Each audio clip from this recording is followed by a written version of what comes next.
Number one, and this is the success principle, number one, I hadn't established a business or a name for myself quite. I had the idea, but it really came to me when I went to this retreat. It was a health and wellness retreat that made me realize I initially went there to learn how to burn fat and be healthy, but at this health and wellness retreat, I discovered what I really want to do with my life, because we used Jack Canfield's The Success Principles, how to get from where you are to where you want to be, as our guide, and we established ground rules, and I actually have them on a piece of paper in my bedroom here. Number one, and this is the success principle, number one, take 100% responsibility for your life. Up to this point, I'd been kind of just sitting back, waiting for things to happen and not asking myself more often, what could I be doing differently? What could I do to change my circumstances? As a result, I embraced the principles and realized that I'm going to be more proactive and more active in what happens to me. And being in accounting and not making a difference on a much bigger scale was something that I had to change. Because, as we might discuss later in this interview, people with autism, they need to hear from someone that has been through the struggles that they're going through and have come out on top.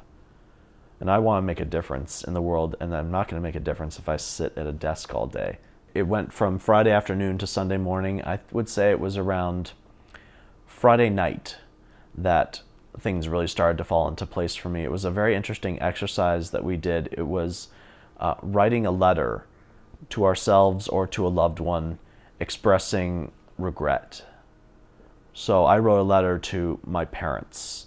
I know it had been a huge struggle. It had been a hardship on them at times for me being on the autism spectrum and them raising me. Granted, they did fight for me no matter what, and that did help in my success.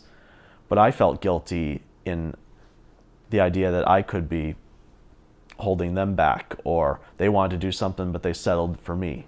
So as I'm writing this letter, and there were about 7 or 8 other people, mainly women, on the retreat with me, we're all writing letters of regret, and we are just shedding tears nonstop. The tissues are coming.